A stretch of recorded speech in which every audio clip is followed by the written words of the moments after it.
나라든 미국이든 대법관 어떤 법을 재판하고 집행하는 사람을 임명할 때에는 엄격한 그런 청문회 시간을 거치게 됩니다. 대법원은 국가의 최종적인 어떤 판단 기관이기도 하고, 이런 사법부가 어떤 판단을 하느냐에 따라서 그 사회 그리고 국민들의 삶과 어떤 윤리적인 그리고 도덕적인 수준에 큰 영향을 미치기 때문입니다. 우리 하나님께서는 이스라엘 백성들에게 오늘 본문을 통하여서 공의로운 재판이란 어떤 것이고, 공의로운 재판을 시행하기 위해서는 어떻게 해야 하는지에 대해서 말씀해 주시는데, 마찬가지로 이러한 재판은 이스라엘 백성들의 도덕적인 수준, 또 윤리적인 수준을 어, 올리는데 충분히 큰 영향이 있을 뿐만 아니라, 그것을 넘어서서 하나님 앞에서도 하나님께서 나도 거룩하니 너희도 거룩하라 라고 말씀하신 바에 따라서 거룩한 제사장의 나라로서 세워지는 데에도 큰 영향이 있기 때문에 이스라엘 가운데 반드시 공의로운 재판이 있어야 한다라는 사실을 말씀하고 있습니다. 이 말은 뭐냐면, 공의로운 재판은 결국에 하나님이 원하시는 정의로운 사회로까지 확장되어져 간다라는 것을 말씀해주고 있는 것이죠. 하나님께서는 이스라엘 백성들, 특히나 재판관과 그리고 지도자들이 이스라엘 사회에서 벌어지는 그 재판들 어떻게 다뤄야 하는지, 그리고 어떠한 원칙으로 그들이 재판을 해야 하는지에 대해서 말씀해주고 있는데, 이렇게 말씀하시는 데에는 사실 예나 지금이나 어떤 법적인 분쟁이 끊임없이 일어나고 있었다는 것에 기인하는 것입니다. 그리고 오늘 본문에서 표현하는 대로 재판의 재판의 공정성이 무너지고 흔들리는 일들이 일어나게 되었다는 것인데, 하나님께서는 이 재판을 어떻게 다루시길 원하시는지, 그리고 이러한 재판을 어떻게 다루는지에 따라서 우리의 지금 현재의 삶 가운데 어떤 것을 적용하기를 원하시는지 오늘 본문을 통하여서 우리가 함께 생각해 보기를 원합니다. 먼저 하나님께서는 재판관들과 지도자들을 세우는 부분에 대해서 먼저 언급을 하시는데요. 18절에서 이렇게 말씀합니다. 우리 18절의 말씀 다 함께 읽어보도록 하겠습니다. 다 함께 읽겠습니다. 시작.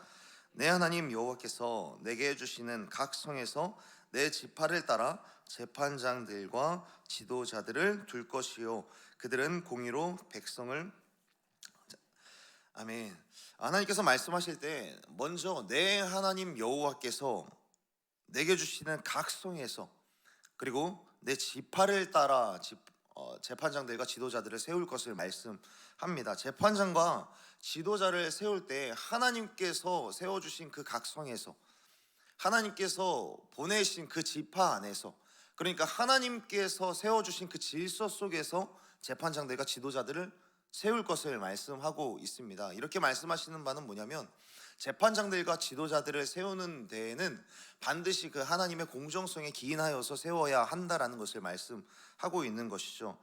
뒤이어서 나오지만 재판에도 사람의 외모나 사람의 뇌물 그리고 재물의 유무가 영향이 있는 것처럼, 사람을 재판하는 그 자리를 갖는 것 역시도 어떻게 보면 그 자리는 하나의 권력을 갖는 자리이기 때문에, 그 자리에 어떤 사람이 세워지는가, 거기에도 사람의 외모 그리고 뇌물 그리고 재물의 유무, 그리고 재물의 유무에서 파생되어지는 사람의 인기 같은 것이 충분히 들어올 수 있기 때문에, 하나님께서는 재판장과 지도자를 세우는 부분에 있어서도 하나님의 공정성 또 하나님의 질서 안에서 세워야 한다라는 것을 먼저 선언을 하고 있는 것입니다. 하나님께서는 재판관의 자리 그리고 지도자가 세워지는 과정까지도 사람의 어떠함들로 세워지는 것이 아니라 하나님께서 반드시 세워져야 하는, 하나님께서 하나님의 공의로 세워야 하는 것, 특별히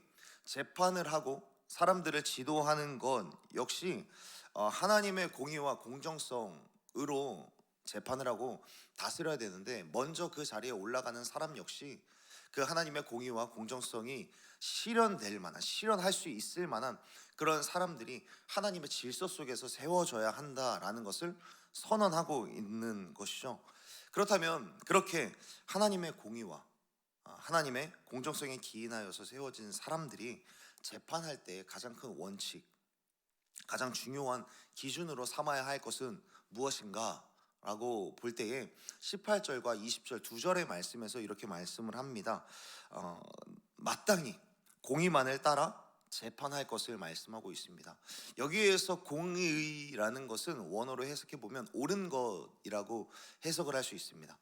그렇다면 하나님께서 여기에서 말씀하시는 옳은 것이란 어떤 것일까요? 당연히 하나님께서는 이 모든 재판장들 그리고 지도자들이 백성들을 다스리고 백성들을 재판할 때에 마땅히 옳은 것, 마땅히 하나님의 율법적인 근거를 두고 재판할 것을 말씀하시는 겁니다.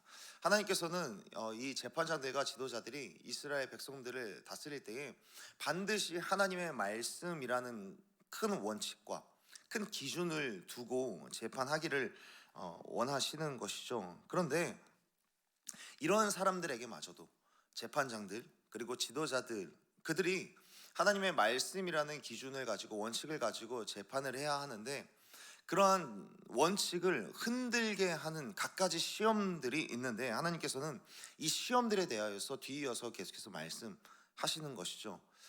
공의로 하나님의 원칙 옳은 것으로 재판을 해야 하는 너희들인데 그 재판을 굽게 하는 시험들이 있다. 그 시험들이 무엇이냐? 그것들이 바로 사람의 외모 그리고 뇌물들이 재판을 굽게 하고 결국에 그 원칙을 흔들리게 하는 그런 시험이 된다라고 말씀하는 것입니다. 재판관이 재판을 굽게 한다라는 말은 어떤 사람이 어떤 특정 사람에게 유리하도록 법을 집행을 하는 것이죠. 벌을 받아야 하는 사람이 벌을 받지 못하게 하고 그리고 벌을 받지 말아야 할 사람이 벌을 받게 되는 그런 억울한 상황들이 일어나게 되는데 그 일들의 원흉, 그렇게 재판이 굽어지게 되는 그 원흉이 무엇인가? 그 원흉이 바로 사람을 외모로 판단하는 일들 그리고 뇌물을 받음으로써 이런 일들이 충분히 일어날 수 있다는 것이죠. 그래서 이 일과 비슷하게 말씀하시는 것이 뭐냐면 출애굽기 23장 8절에서도 가난한 자의 판결이라고 정의를 굽게 하지 말라라고 하나님께서는 말씀하십니다. 가난한 사람이 재판에 걸어왔다라고 했을 때 그 사람을 외모나 그러니까 옷차림이나 그리고 외적인 배경을 두고 그 사람을 무시하거나 어떤 깔보는 그런 마음으로 판결을 내리지 말라라고 말씀하는 것이죠. 가난한 자가 손해를 보도록 판결하지 말고 너희는 반드시 하나님의 말씀이라고 하는 기준을 가지고 공정하고 정의롭게 그리고 정당하게 판결을 내리라라는 것입니다.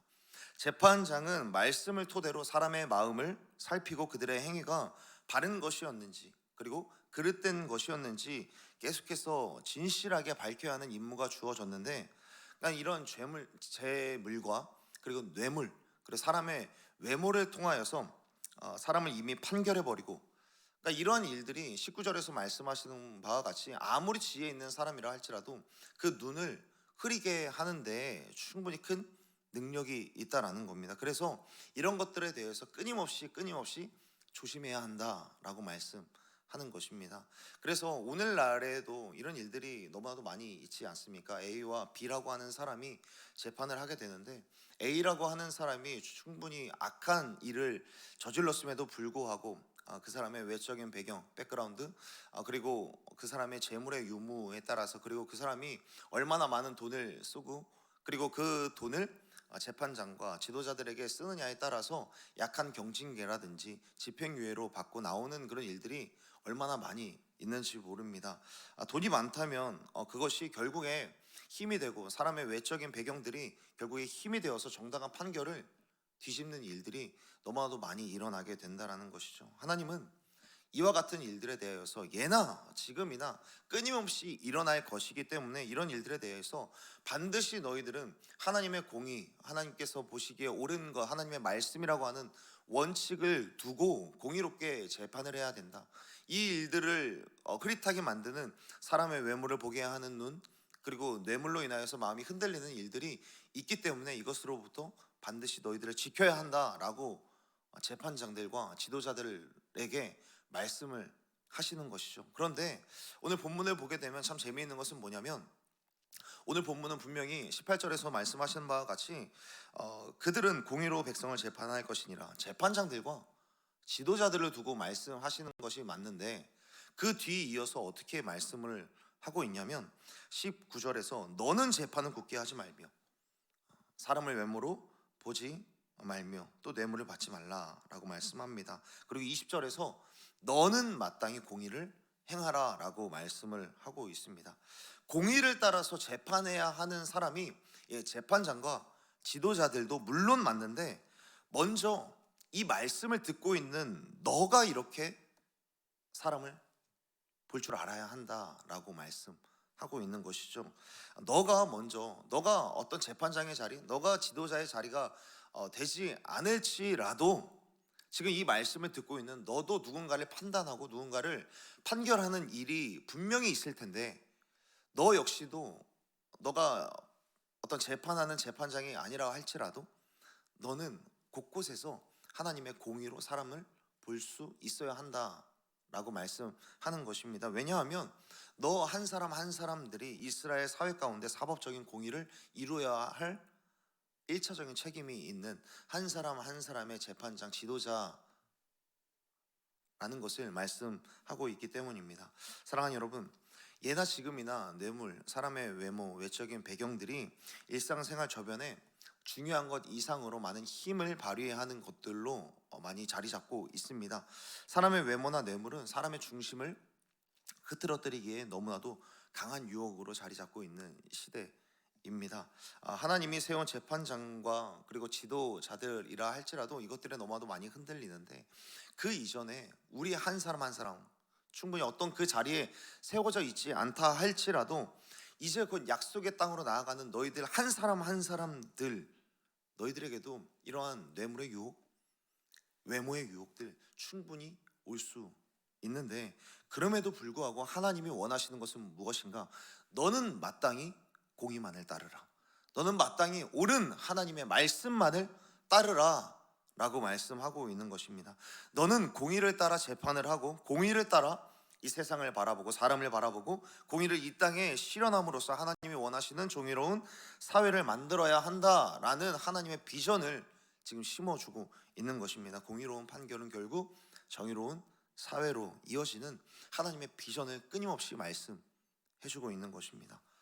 사랑하는 여러분, 우리는 실제로 이 땅을 살아가면서 사람의 탈을 썼지만 맹수들보다 더 폭력적이고 자신이 가지고 있는 돈이나 외적인 그리고 외모를 가지고 다른 강자 앞에서는 약해지지만 약자에게는 자신의 모든 악함들을 쏟아내는 그런 사람들이 너무나도 많이 있습니다. 우리들이 그런 사람들과 다른 원칙을 가지고 살아가야 되는데, 그들과 다른 어떤 원칙을 가지고 살아가야 할까요?